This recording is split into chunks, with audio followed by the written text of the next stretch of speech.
Caríssimos irmãos e irmãs, estamos celebrando o primeiro domingo da Quaresma.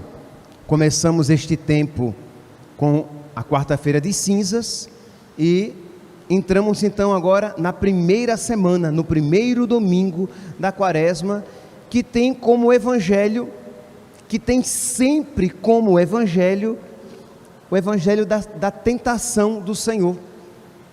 Nós sabemos que existem 3 anos litúrgicos: o ano A, o ano B e o ano C.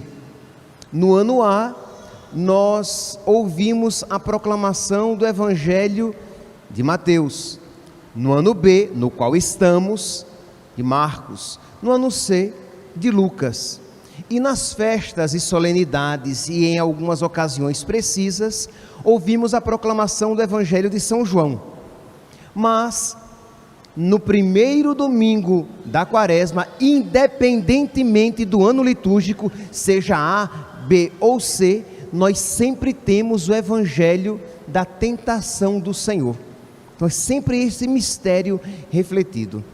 Pois bem, meus santos, o que então nós podemos tomar para a nossa vida? Nós estamos, para muitos aqui, é a primeira missa da Quaresma. Alguns, por algum motivo, não vieram na quarta-feira de cinzas, nem nos outros dias subsequentes. Então, para muitos aqui, é a primeira missa da Quaresma. Então, o que nós precisamos tomar para a nossa vida, para viver bem este tempo de santidade, este tempo de conversão? Primeiro aqui, este tópico, é um tempo de conversão. Isto é, você pode dizer: padre, o tempo da Quaresma é tempo de penitência? É tempo de penitência, mas para que a penitência? A penitência é para a conversão, porque senão você coloca na sua cabeça que o tempo da Quaresma é simplesmente o tempo de penitência por penitência, e não é isso.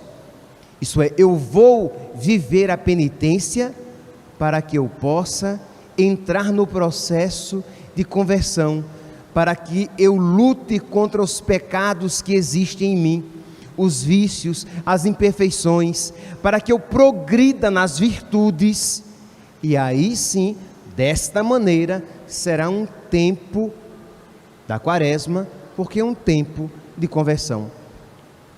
Neste sentido, a igreja apresenta 3 obras quaresmais.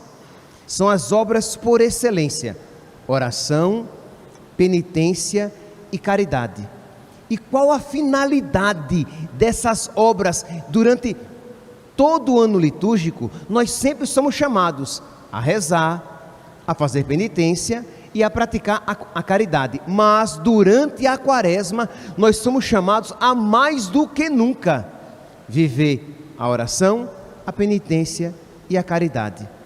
E o que é que a igreja fala sobre essas 3 obras quaresmais? Aqui no prefácio para a Quaresma, o prefácio número 4, a igreja como que sintetiza. Ela diz assim: pela penitência da Quaresma, corrigis nossos vícios, elevais nossos sentimentos, fortificais nosso espírito fraterno e nos garantis uma eterna recompensa. Vou repetir: pela penitência da Quaresma, o que é que Deus faz em nós quando nós entramos nestes exercícios quaresmais? Pela penitência da Quaresma, Deus vai corrigindo os nossos vícios. Por quê, meus santos? Ora, todo pecado é sempre um desregramento da nossa vontade. Quantas vezes eu já falei aqui e vou repetir: ninguém peca por ascese. Todo pecado, o que é uma ascese? Ascese é algo que a gente faz contra a nossa vontade, é algo que a gente faz com esforço. O pecado é sempre o contrário. Como você não consegue dizer não à sua vontade, como você está frouxo espiritualmente, você com facilidade, você cai, você cede, você se deixa levar pelas suas vontades desregradas. Logo, quando eu faço penitência, eu escolho, por exemplo, vamos lá, vou dizer algo bem simples. Você diz então que durante a quaresma você não vai tomar café de jeito nenhum. Estou dizendo algo bem simplesinho. Mas aí quando vem a vontade de tomar café, ou de manhã, ou depois do almoço, aí você vai e se diz: não, Senhor, eu não vou tomar café. E eu te peço, meu Deus, que da mesma maneira que eu estou exercitando a minha vontade em dizer não para o café, essa vontade esteja forte para dizer não para o pecado. Percebe? Você vai exercitando a sua vontade em algo que você escolheu, para que esta vontade, fortificada pela graça, possa dizer não ao pecado quando ele se apresenta a você. Você escolheu durante a quaresma dormir no chão de terça para quarta e de quinta para sexta. E aí você está ali no chão e a cama chamando você: vem dormir, vem para cá, o chão é tão ruim. E você diz: não, Jesus, eu não vou. E Jesus, me ajuda, para que quando o pecado me seduzir, quando eu sentir vontade de falar mal do meu irmão, quando eu sentir a tentação da impaciência e de me irritar com o outro, para que esta vontade exercitada nesta noite aqui no chão, ela esteja forte, para que eu saiba me dominar o homem velho, dominar a mulher velha que existe em mim, e eu seja manso e humilde de coração. Então percebe que vai, de alguma maneira, essas obras quaresmais, elas vão corrigindo os nossos vícios, vão elevando os nossos sentimentos. Diz aqui: corrigis os nossos vícios, elevais os nossos sentimentos. Ora, se alguém chega para você e pergunta: por que é que você está fazendo penitência na quaresma? Por que é que você não está tomando café? Por que é que você, digamos que a pessoa saiba, né? Por que você está dormindo no chão? Por que é que você, durante a quaresma, você se prontificou a ir à missa todos os dias? Aí você diz: porque eu preciso aprender a desejar o céu, porque eu preciso aprender a desejar as coisas do alto. E aí quando você se levanta cedinho e vem à missa, ou quando você renuncia aquele café, você diz: Jesus, ensina-me a desejar o céu com tanta força, ou melhor, com mais força ainda do que eu estou sentindo vontade de tomar este café, do que eu estou sentindo vontade de permanecer na cama dormindo. Você vai pedindo a Deus que conceda sabedoria para que você aprenda a desejar as coisas do alto, para que os seus sentimentos se elevem. E aí, depois de 20 dias de penitência, você já com vontade de parar a penitência, você diz: não, eu vou perseverar nesta penitência, pedindo a Deus que Ele me conceda a graça de perseverar no desejo do céu, porque começar um bom propósito é fácil, manter-se firme neste propósito é diferente. Então, da mesma maneira que você persevera naquela penitência por você escolhida, você precisa perseverar no caminho de Jesus, carregando a sua cruz. Então percebeu que você faz penitência por quê? Porque eu quero fazer penitência. Não, você faz penitência por quê?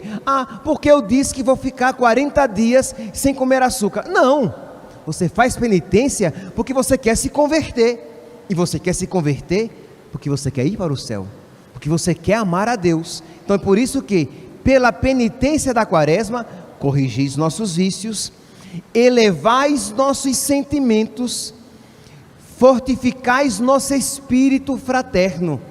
Ora, quando eu faço, por exemplo, o jejum, e aí eu percebo que a minha fraqueza, a minha limitação, vem aquela fome, aquela dorzinha de cabeça, e aí eu lembro como é triste quem passa fome, quem tem dificuldades, quem não tem o privilégio de jejuar, já que todo dia lhe falta alguma coisa, que não tem o privilégio de fazer abstinência de carne às sextas-feiras, porque quase nunca tem carne para comer, só se por acaso lhe derem. Então isso faz com que você tenha o espírito fraterno fortificado, isto é, você vai tender a amar mais o seu irmão. Ao mesmo tempo, quando você faz penitência e você vê que a sua carne, o seu corpo, o seu homem velho se revolta sem querer fazer penitência, você vai se lembrar de que você é miserável, de que você é pó. E aí quando o seu irmão pecar contra você, você vai dizer: mas eu também sou tão miserável. Então, da mesma maneira que Deus tem paciência comigo, eu terei paciência com o meu irmão.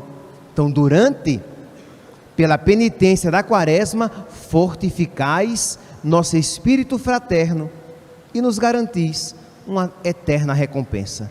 Então aqui, meus santos, apenas, digamos, um resumo bem rápido, uma rápida introdução, que deve ser, de alguma maneira, uma introdução que convida cada um a se colocar alguma penitência. Então você não pode, meu santinho, minha santinha, viver a quaresma cronologicamente apenas. Isto é, passa o primeiro domingo da quaresma, vem o segundo domingo da quaresma, depois vem a Semana Santa, depois vem a Páscoa e terminou. Não, você então vai pensar em um ou dois propósitos, um propósito penitencial, ou um propósito de oração, ou um propósito de caridade. Você vai, sei lá, juntar um dinheirinho e no final da quaresma você vai dar para aquela família necessitada, que você sabe que passa por dificuldades. Pode ser. Você, durante a quaresma, você vai se propor a rezar um terço ou uma dezena de um terço pelas almas do purgatório ou pela conversão dos pecadores. Você vai fazer uma abstinência de alguma coisa, você vai renunciar a algo, mas sempre tendo no coração o que? Meu Deus, eu estou fazendo essa penitência pedindo-te a graça para me converter.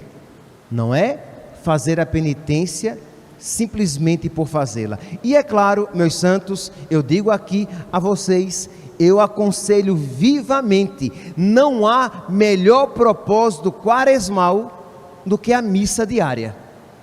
Se você tem condições de participar diariamente da Santa Missa, não há propósito melhor. Por quê? Porque geralmente tem um aspecto penitencial, de você sair de casa, se for a missa pela manhã, acordar cedo.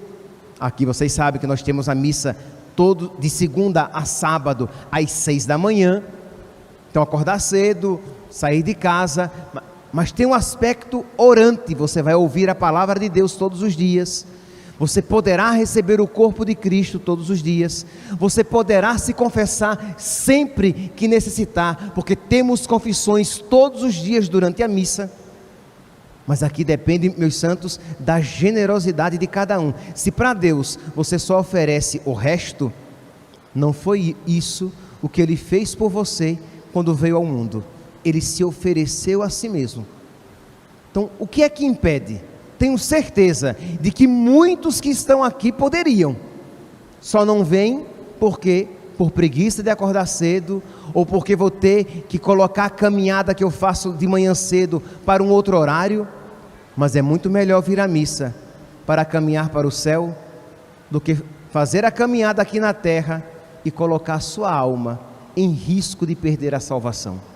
Então, tempo da quaresma é tempo de penitência, mais oração, mais caridade. Pois bem, depois então desta rápida introdução, vamos lançar o nosso olhar para o evangelho de hoje.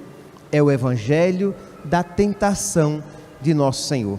O evangelho de Marcos, ele apresenta este fato histórico de uma maneira resumida. Apresenta apenas que Jesus foi para o deserto e ali ficou durante 40 dias, jejuando, e foi tentado por Satanás. Interessante, meus santos, Jesus jejuou 40 dias e você não quer fazer uma penitenciazinha durante 40 dias. Imagine que aquilo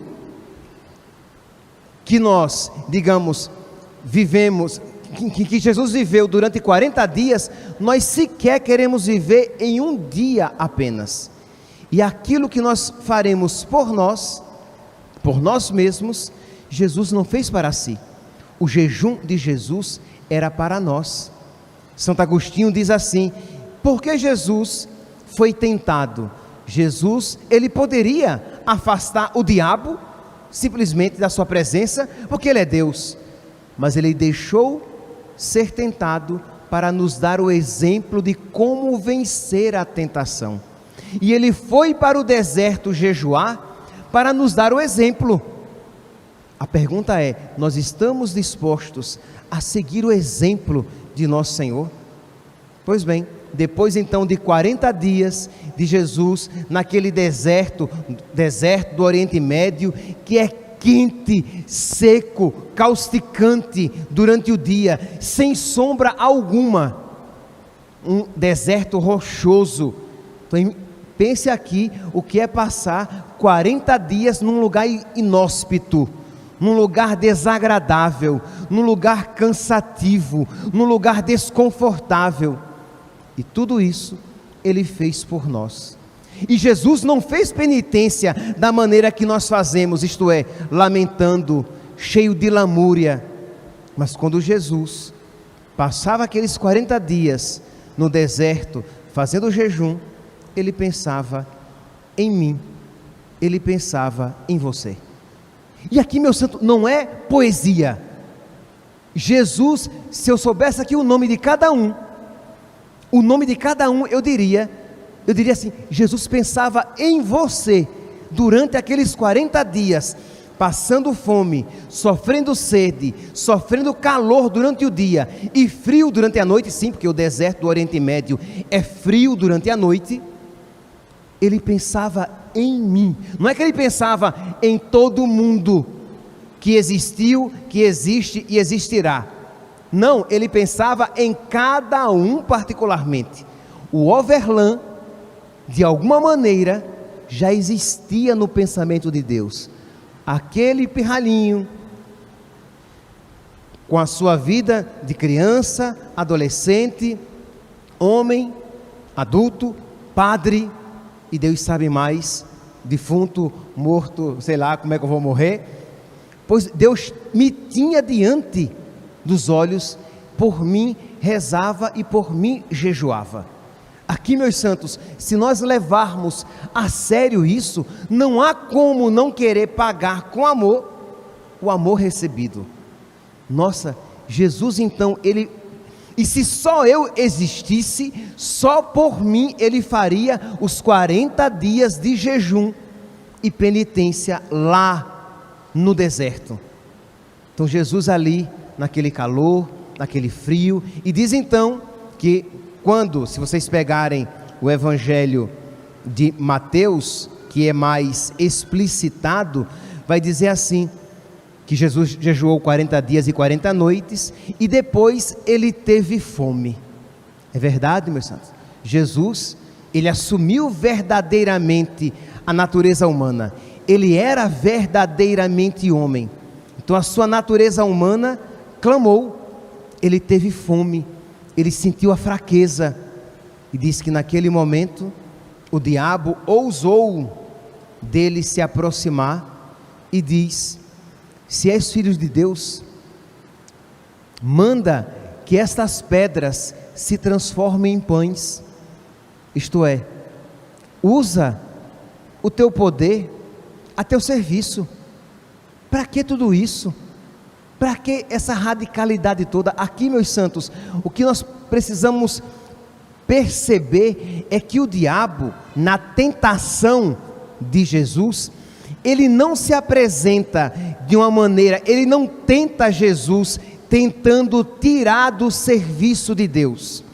ele tenta Jesus, tentando viver de uma maneira diferente a sua missão. Isto é, para que vir servir a Deus passando fome? Para que fazer tanto jejum? Você vai comprometer a sua saúde. Transforma as pedras em pães. É o mesmo raciocínio, noutras circunstâncias, que o diabo nos apresenta ao coração. Isto é, quando você começa a querer ser mais generoso, generosa com Deus, o diabo vem e diz: para que tudo isso? Não precisa dessa radicalidade toda, desse exagero todo. Para servir a Deus não precisa tudo isso. Transforma as pedras em pães. E Jesus responde a ele: nem só de pão vive o homem, mas de toda a palavra que sai da boca de Deus. Meus santos, esta afirmação de nosso Senhor, ela é central, ela é lapidar. Será que de verdade nós cremos nesta resposta que Jesus deu ao diabo? Isto é, se eu perguntasse a você: João, você crê que nem só de pão vive o homem, mas de toda a palavra que sai da boca de Deus? Não responda logo. Não responda logo. Porque o que Jesus está dizendo com esta afirmação é que existe a primazia de Deus. É que primeiramente, que é mais importante alimentar-se de Deus do que alimentar-se com as coisas do mundo. Pão aqui significa tudo aquilo que é criado, que é mundano no sentido de criado. Então, embora os afetos sejam importantes, mas primeiramente a amizade com Deus, a comunhão com Deus, alimentar-se de Deus. Embora um certo conforto seja importante, não é nada mal, mas primeiramente, mais importante, é alimentar-se de Deus, é a amizade com Deus, é crescer no amor de Deus. Embora você precise de algum dinheiro, você precise de ter um emprego, mas o mais importante é Deus, de modo que, se eu tiver que escolher entre Deus e o meu emprego, entre Deus e um afeto, entre Deus e a comida, não só de pão vive o homem, mas primeiramente de toda a palavra que sai da boca de Deus. O que o diabo apresentou a Jesus foi exatamente isso, e foi isso que os primeiros cristãos compreenderam. Por que é que os primeiros cristãos, por exemplo, lá no século I, II, por que é que os cristãos, eles preferiam morrer a renunciar a Cristo? Porque Cristo era mais importante do que a vida. Por que é que os cristãos estavam dispostos a morrer? Os cristãos nos primeiros séculos eram todos pobres. Por quê? Porque eles não podiam exercer os cargos públicos, que os cargos públicos exigiam que os funcionários exercessem atos de idolatria. Os cristãos não podiam, eles não podiam assumir os cargos públicos. Os cristãos, porque cristãos eram criminosos, sim, era proibido ser cristão. Como eles eram criminosos, eles não podiam viver às claras ali, assumindo cargos públicos.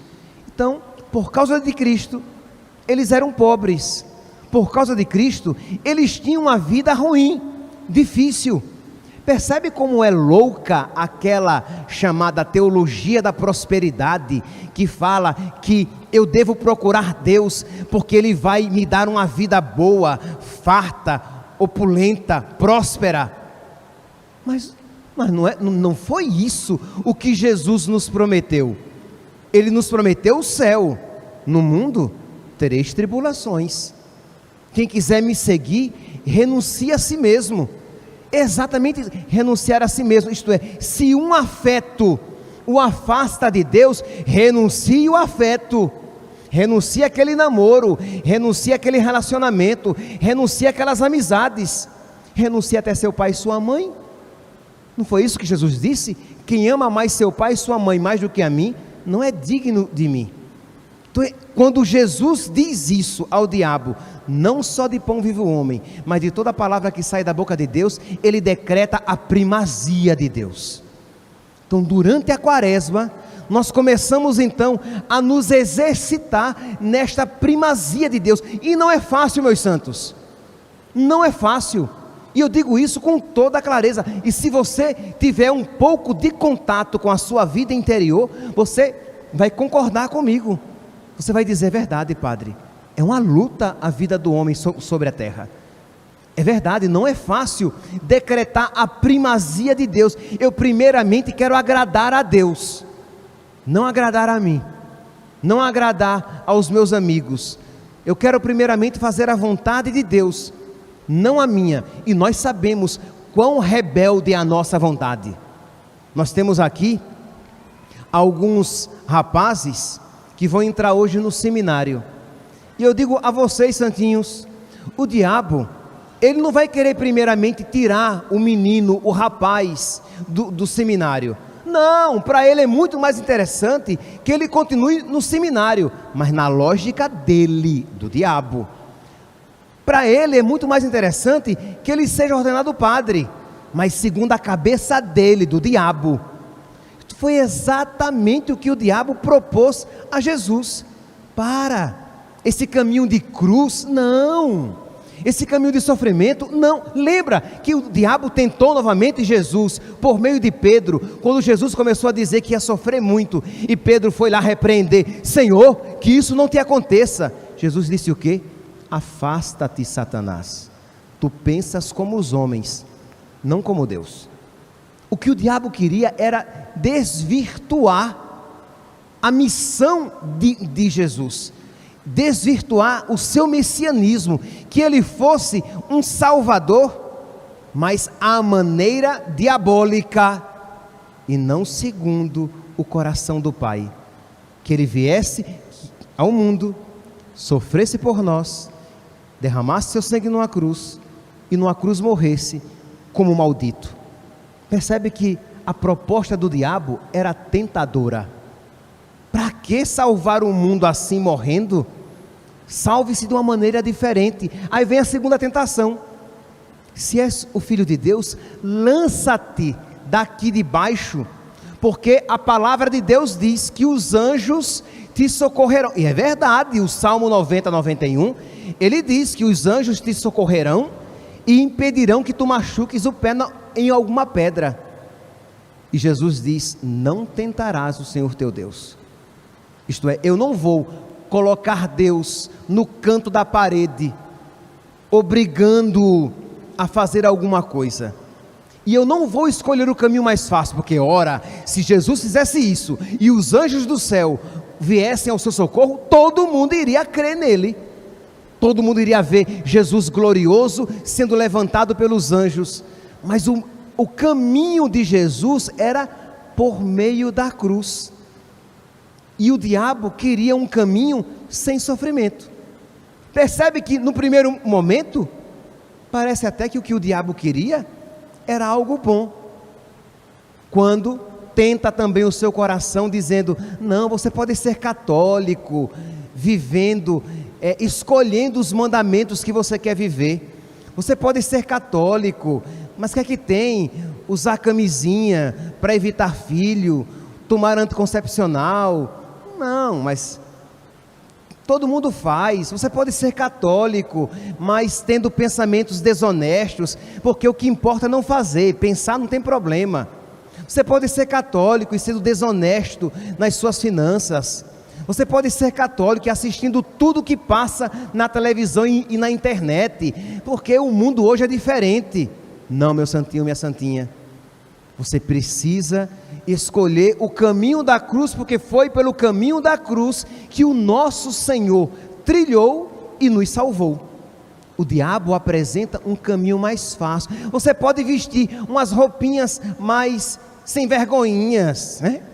Roupa muito grande, é muito quente, esse calor de Cuiabá, crê em Deus Pai, entendeu? Pode ser mais curtinha. Não, meu santo, o cristão é diferente, e ele sabe que o caminho que ele escolhe é o caminho da cruz. Por quê? Porque quem quiser me seguir, renuncie a si mesmo, tome a sua cruz e me siga. Então, ou nós mudamos de mentalidade, metanoia, ou nós teremos dificuldade. Então, por isso que nós precisamos, durante a quaresma, rezar.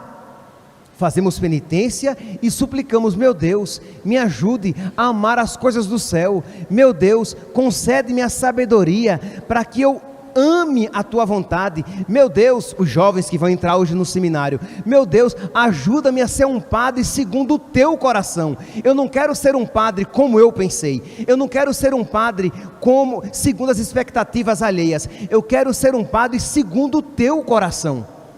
Este é o padre que te dará glória. Pode ser que eu me acabe, né? Quando eu era seminarista, eu já falei isso aqui a vocês. O meu primeiro diretor espiritual lá em Maceió, que era na época o padre Henrique, depois Dom Henrique, falecido, e estava na moda entre os seminaristas a história de buscar a sua própria realização. Você tem que se realizar como pessoa.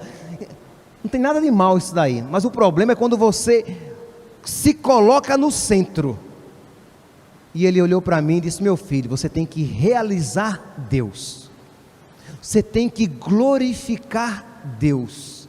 E se para realizar Deus, se para buscar a realização de Deus, a glória de Deus, você precisa se quebrar todinho, se quebre todinho, mas realize a vontade de Deus, busque a glória de Deus. Foi isso que os primeiros cristãos buscavam. Por isso que eles morriam, preferiam ser queimados, jogados às feras, perder os bens neste mundo, passar fome, ser perseguido, mas buscar a glória de Deus. Mas ou nós mudamos de mentalidade, ou nós não saberemos viver a quaresma, porque queremos de alguma maneira viver segundo a nossa lógica, e não segundo a lógica de Deus. O diabo fez isso. Olha, rapaz, você vai ser Messias? Então tá bom, joga-te daqui de cima, os anjos te seguram, todo mundo vai ver, e todo mundo vai te aceitar. E Jesus diz: não tentarás o Senhor teu Deus. E depois, por último, o diabo diz: olha, se você se ajoelhar diante de mim, se você se prostrar à minha lógica, eu te darei tudo isso aqui, todos os reinos da terra. Você não veio para ser rei? Então tá bom, você vai ser rei, mas curve-se à minha lógica e você será rei de tudo isso. E Jesus diz: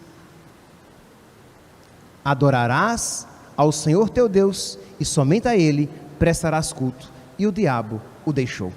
Isto é, você vai ser rei, e Jesus é rei, mas Jesus é rei segundo a lógica do Pai, não segundo a lógica mundana, não segundo a lógica do diabo. Meus santos, nós estamos neste primeiro domingo da quaresma, e nós precisamos suplicar muito a graça de Deus. Nós precisamos suplicar a graça de Deus para viver bem, porque aquilo que agora pode estar claro no seu coração, você sabe que isso acontece, pode ser que daqui a alguns dias suma, desapareça, desvaneça do seu coração. Então você precisa procurar tomar um propósito de oração que o coloque cotidianamente diante de Deus. Se você não pode de verdade a missa diária ou uma missa mais frequente, acrescente uma oração. Seja, se você já reza o Santo Texto todos os dias, você agora vai rezar 2 terços. Se você não reza o terço, você vai rezar 1 terço. Se você já reza o terço, você vai fazer uma oração particular. Você vai se propor a todos os dias, no momento do dia, você vai se recolher no seu quarto, no quintal, na lavanderia, em algum lugar onde você fique tranquilo, logo cedo ou no final ou tarde da noite, em que você se recolhe com Deus, e como que você diz: Senhor, o Senhor é o meu catequista, catequiza o meu coração. Eu nem sei rezar direito, Senhor, eu nem sei direito o que pedir, mas eu sei que eu preciso muito aprender. Me ilumina, Senhor, me toma pela mão, e como um pai que ensina o filho a dar os primeiros passos, Ensina-me a dar os primeiros passos na minha fé. Eu quero, Senhor, eu quero fazer uma boa quaresma. Eu quero que Tu ressuscites em mim. Mas eu não sei, Senhor, como fazer isso. Eu sou tão disperso. Eu sou tão inconstante. Eu sou tão ruim, Jesus. Mas me ajuda, Senhor. O Senhor ressuscitou os mortos. Ressuscita essa minha alma morta no pecado. O Senhor fez o cego ver. Faz-me ver, Senhor, a beleza da santidade. Me ajuda, Senhor. E é claro, meu santinho, minha santinha, se você precisa se confessar, vá se confessar. É o primeiro passo. Entrar na graça de Deus. Estamos tendo agora confissões. Você não quer agora? Você vem à tarde, a partir das 5 da tarde. Tem confissão. Porque confessando-se, recebendo Jesus na Eucaristia e rezando todos os dias, eu tenho certeza que nosso Senhor misericordiosamente nos conduzirá a todos a fazer uma boa quaresma, para que com Cristo, na Páscoa, possamos também ressuscitar. Louvado seja nosso Senhor Jesus Cristo, para sempre seja louvado.